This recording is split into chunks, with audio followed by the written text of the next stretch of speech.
Bonjour à toutes et à tous, soyez les bienvenus sur ma chaîne. Alors aujourd'hui, je vais vous présenter un livre de Daniel Ribes, paru aux éditions Lanor, Oser être au-delà de nos mémoires. C'est un livre qui est vraiment très intéressant, vous allez voir, on va regarder ensemble. Et voilà, dès la couverture, je le trouve vraiment, enfin, la couverture, je la trouve vraiment sublime. Et elle donne envie justement de se plonger dans la lecture et d'aller voir au-delà, effectivement au-delà de nos mémoires, de l'autre côté. Alors, que dit la quatrième de couverture? Ce livre est un témoignage, il révèle comment trouver un sens au mal-être, aux émotions et aux réactions, bien souvent sans en connaître la cause. Un programme peut s'inscrire dans notre corps dès la conception. Il se recouvre par couches successives au fil du temps, nous amenant à notre insu à créer différentes personnalités. Laissons-nous guider sur le chemin des multiples étapes qui jalonnent notre vie afin de voir ce que nous avons construit à travers nos croyances et nos peurs. Sortons de la répétition des schémas du passé entretenus au présent pour nous pencher sur le berceau de notre vie, pour nous mettre au monde au-delà de notre naissance. Un livre qui appelle à changer de regard, à grandir et à s'unir à l'amour du Créateur. Donc effectivement, un peu comme à l'image d'un programme informatique, quelquefois on peut avoir des mécanismes qui se mettent en place et qui ont pu se mettre en place d'ailleurs, comme elle le dit ici, comme il est écrit ici, comme le dit l'auteur, dès la conception, mais également par la suite, hein, pendant l'enfance.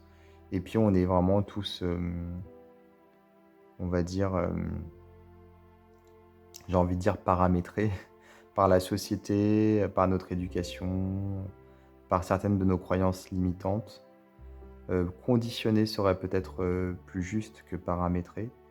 Donc le but, en fait, c'est vraiment de sortir de tous ces conditionnements auxquels finalement, enfin, ce sont des conditionnements qu'on n'a pas choisis. On les subit tous, mais enfin, ils ne font pas partie de nos choix. Et le but, c'est vraiment de s'en défaire, comment dire, de se défaire de ces blocages, de ces blessures, pour pouvoir être bien, pour pouvoir être en paix, voilà, et ressentir donc l'amour de la vie et de notre Créateur à tous. Alors, on va regarder un petit peu à l'intérieur, à toutes celles et ceux qui marchent vers la lumière. C'est vrai qu'ici, on a l'impression d'un tunnel, quelque part. Donc le préambule, on peut vivre sa vie en regardant devant soi, mais on ne la comprend qu'en regardant en arrière. Attention tout de même à ne pas rester figé à l'arrière, hein, enfin vers l'arrière. Effectivement, il faut regarder vers l'arrière, mais il faut également avancer. Introduction, pourquoi revenir sur notre passé?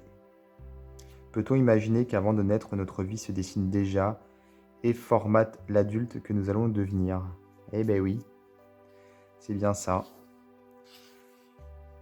Puisque voilà, on est déjà, avant même de naître, nos parents ont déjà envisagé certaines choses pour nous, par exemple. Il y a déjà des mécanismes qui se mettent en place. Désirons-nous vraiment quitter ce réceptacle qui nous protégeait et dans lequel nous étions comblés sans avoir à faire d'efforts? Donc ça, c'est pendant la naissance. Le cercle, symbole du ventre maternel. Donc c'est aussi pour ça le cercle. Alors par contre, je ne l'avais pas vu. Pour le coup, j'avais vu tout le reste, mais je n'avais pas vu le symbole du ventre maternel. Mais c'est vrai qu'effectivement, ça correspond avec ici un petit schéma. Exister. Quel bonheur d'avoir été désiré. La conception. Dans quel climat avons-nous été conçus?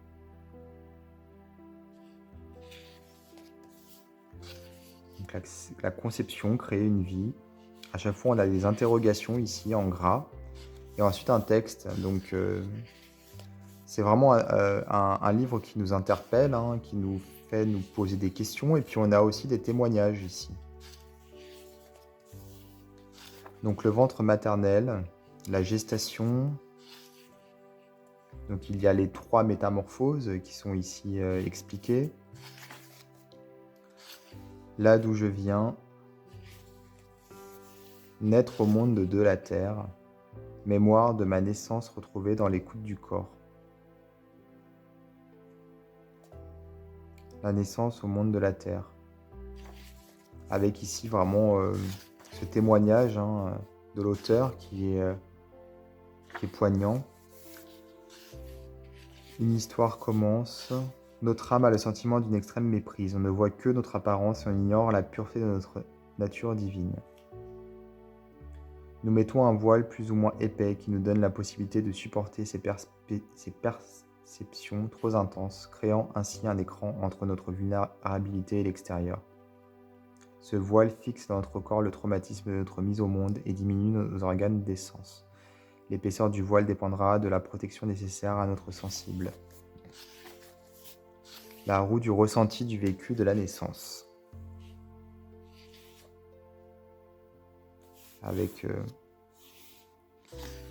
les différentes étapes. Donc la fusion, notre désir de fusion. La fusion est issue du passage d'un corps solide à l'état liquide sous l'action de la chaleur. Elle décrit l'union intime qui résulte de l'interpénétration d'êtres ou de choses. Elle est synonyme de fonte, mélange, liquéfaction, réunion, adhérence, symbiose et absorption. Elle est présente dans l'intégration, l'union, l'unification, la communion, dans le mélange intime de 2 composants. Comment reconnaissons-nous l'autre? Par instinct, par réaction chimique ou biologique? Oui, je pense qu'il y a beaucoup de chimie et de biologie là-dedans. J'avais vu d'ailleurs qu'il y avait une étude qui avait été faite où certaines femmes et certains hommes devaient sentir en fait des t-shirts qui avaient été portés pendant un certain temps, donc du sexe opposé, et devaient donc sélectionner en fait en fonction de l'odeur qu'elles trouvaient ou qu'ils trouvaient la plus agréable, et, enfin les classer de la plus agréable à la moins agréable. Et les chercheurs s'étaient rendus compte qu'au niveau du génome, les personnes étaient attirées par les odeurs qui avaient un génome le plus éloigné du leur, ce qui leur permettait finalement d'avoir une descendance plus viable, avec moins de problèmes de santé. Donc comme quoi on est attiré par quelquefois des procédés, enfin il y a des procédés chimiques qui se mettent en place pour pouvoir nous permettre d'avoir une biologie, une descendance biologique de la meilleure qualité qui soit. Je ne sais pas comment le dire, mais voilà, je pense que vous avez compris l'idée. C'est un petit peu ça, ouais. Se différencier. Ici, donc les différents besoins, besoin d'être accueilli, de respirer, d'être rassuré, d'être reconnu, d'être touché, de se sentir aimé, d'être nourri, d'être protégé. La peur, avoir peur, une force ou un handicap, ouais. Alors pour beaucoup, c'est un handicap, je pense, parce que ça nous limite. Et moi y compris, on a peur et on est bloqué en fait à cause de la peur. Quelquefois on n'agit pas, ou alors on agit trop, voilà, ça dépend. La mémoire traumatique, ici, notre corps garde la mémoire de nos traumatismes. C'est bien pour ça d'ailleurs qu'on va développer certaines maladies de façon inexpliquée, c'est ce qu'on croit en tout cas, à cause de certains traumatismes qu'on a vécus et qu'on n'a pas guéris. On va donc avoir des zones du corps qui vont physiquement vraiment en pâtir. Les personnages que nous avons eu besoin de construire, les différentes personnalités quelque part pour pouvoir se protéger, les projections, l'illusion de l'image. On va se projeter effectivement. De quoi sommes-nous coupables? La culpabilité. Donc ça, c'est un lourd fardeau à porter. L'ego au service de notre grandeur. Alors l'ego, j'ai trouvé qu'il se mettait en place avec l'âge de plus en plus. Moi, j'ai l'impression que plus je vieillis et plus j'ai des problèmes avec ça, soit dans un sens, soit dans l'autre. Ça va dépendre des personnes, mais on se remet beaucoup en question également. Quelquefois, on va avoir des étapes où on va faire des bilans. Et quelquefois, on va au contraire peut-être avoir l'ego qui parle trop, qui prend un peu trop de place, ou du moins qui prend pas la bonne place, plutôt. Et j'ai trouvé que moi, au niveau de mon histoire personnelle, quand j'étais plus jeune, jusqu'à mes 25 ans, j'avais pas trop de problèmes avec tout ça, en fait, de me remettre trop en question. J'étais jeune, donc bon, j'avais l'avenir devant moi. Et puis pareil, j'avais pas de problème d'ego particulier. Et puis j'ai l'impression qu'en vieillissant, on doit réajuster les choses régulièrement. C'est très important. Ensuite, nous avons ici oser être avec les émotions. Ressentir nos émotions est vital. Éprouver des émotions. Attention, nous ne sommes pas nos émotions. Voilà. Nous ne sommes pas nos émotions. Je suis en colère ou je suis triste. En fait, non, je ressens la tristesse, je ressens la colère. Mais je ne suis pas tristesse et je ne suis pas colère. Donc le refoulement de nos émotions qui conduit à la crise. Et la crise, bien sûr, qui arrive ensuite. Avec témoignage à la clé ici, renaître. Un trésor enfoui en nous, l'enfant intérieur, effectivement. C'est pour ça tous les petits dessins aussi. L'enfant intérieur, on en parle souvent sur cette chaîne, hein. Il y a plusieurs outils qui existent, hein. J'en ai mis en avant différents, hein, des outils, des cartes, des techniques, des livres. Ça, c'est important, l'enfant intérieur. Et d'ailleurs, je crois qu'en hypnothérapie, moi, j'en ai jamais fait, mais j'ai des proches qui en ont déjà fait. Et l'enfant intérieur joue un rôle majeur. On peut donc communiquer avec lui facilement à travers l'hypnothérapie. Retrouver le jeu, comment nous mettre au monde autrement grâce à nos parents intérieurs. Le féminin, le masculin. Un outil de transformation de notre vécu d'enfant, la roue des croyances et des peurs. Donc le recul, effectivement, il faut prendre le recul, prendre du recul, avec ici les différents temps qui vont nous permettre d'avancer, puis s'incarner, on dirait une mandragore ici en même temps qu'un arbre, et un corps d'être humain. L'enracinement, l'ancrage, c'est vraiment très important. Notre corps est un temple, le cœur en est l'autel. C'est très beau, très joliment dit. Le corps physique, le corps éthérique, le corps émotionnel, le corps mental, le corps spirituel, ils sont ici tous passés en revue. Respirer, c'est être vivant. Et oui, parce qu'on respire tous très mal, enfin tous peut-être pas, mais beaucoup en tout cas. Tout simplement parce qu'on a été programmé à mal respirer, à ne pas gonfler le ventre, au contraire à gonfler la poitrine, qu'on soit un homme ou une femme d'ailleurs. C'est pareil, hein, puisque quand on est une femme, voilà, la poitrine est importante, et quand on est un homme également, hein, il faut gonfler la poitrine, hein, il faut donc gonfler les pecs, comme on dit, sauf qu'on respire par le ventre. Par contre, un gros ventre, c'est disgracieux. Et donc, forcément, on respire mal. Mais c'est vraiment avec le ventre qu'il faut respirer. L'énergie de notre corps, ici, avec les chakras. Hein. C'est ça, ce sont les chakras qui sont ici expliqués.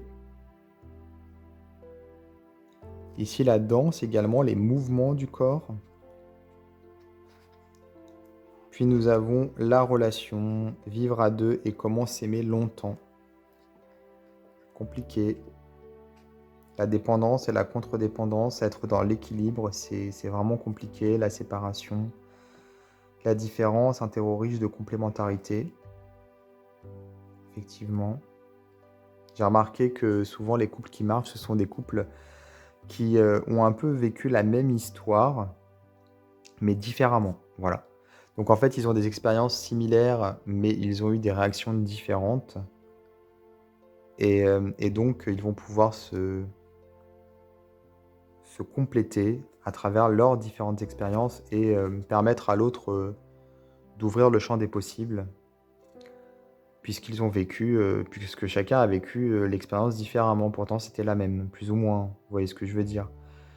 Avec l'enfance, les parents, etc. Beaucoup de points communs, mais pas du tout les mêmes, pas forcément les mêmes, comment dire, réactions, attitudes.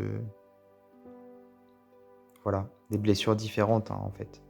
Apprendre à communiquer. Alors là, la communication, ouais, ça c'est important, bien sûr. L'amour et guérir. Bah, c'est ça en même temps, hein, ce qu'on est en train de faire là. Ce livre, c'est pour guérir, hein. Donc le pardon, pardonner. Donc ça sert à rien pour moi de se forcer, hein, d'essayer de pardonner, de travailler sur le pardon. Pour moi, en fait, le pardon, finalement, il vient un peu tout seul, hein. Il se fait un peu tout seul, mais quand on pardonne, on se sent beaucoup mieux. La résilience, un chemin de guérison. Oui, alors la résilience, c'est quelquefois compliqué. Ouais, vraiment. Le lâcher prise, en fait, hein. Vivre ou survivre.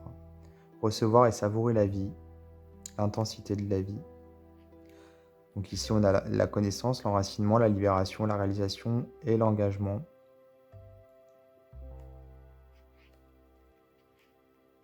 Avec des petites citations, être soi, oser être. Le passage du moi au soi, donc ce sont des thèmes forts en psychologie, psychanalyse. Être reliés les uns aux autres. Nous sommes tous reliés de toute façon, hein, mais pas que les êtres humains, pas que les êtres... oui, pas que les êtres humains, les êtres vivants en général, hein, et même le cosmos entier, tous les atomes. La nostalgie de l'ailleurs. Nous sommes le monde. Nous sommes même au-delà, j'ai envie de dire. Nous sommes les étoiles. Épilogue. Voilà. Un très très beau livre, pour le coup, avec énormément de points qui sont soulevés, mais de manière très simple, très humble. Enfin, c'est très humblement évoqué, traité, avec beaucoup de finesse, mais également beaucoup de profondeur et de simplicité. Moi, j'aime beaucoup, puisque ça ne nous met pas la rate au courbouillon. On se dit pas, oui, il faut faire ça, c'est compliqué, ces exercices-là, il faut avancer. On met pas la barre haute, on se contente en fait de lire le livre à travers les témoignages, les expériences, les différents thèmes. Et de toute façon, on intègre par la lecture. Il faut y aller tranquillement et doucement parce qu'il y a beaucoup de choses, beaucoup d'éléments traités ici. Et le mieux, c'est d'intégrer tranquillement, de voir comment ce qu'on lit va également faire écho à nos expériences passées ou présentes, hein. Aussi, comment on fait justement avec tout ça, comment ça se goupille, comment ça se met en place dans notre vie à nous. Mais je trouve que c'est très fluide quand on le lit et quand on l'absorbe. Ce livre, ça se fait naturellement et c'est ça qui est bien. Voilà. Donc c'est paru aux éditions Lanor, Oser être au-delà de nos mémoires. Et je vais vous mettre dans la description de ma vidéo un lien vers le site de l'éditeur. Comme ça, si vous voulez vous procurer ce livre, ce sera donc plus facile pour vous. Vous aurez juste à cliquer. Voilà. Je vous invite également à vous abonner à ma chaîne, à activer les notifications si ce n'est pas déjà fait. Et je vous dis à bientôt pour d'autres vidéos.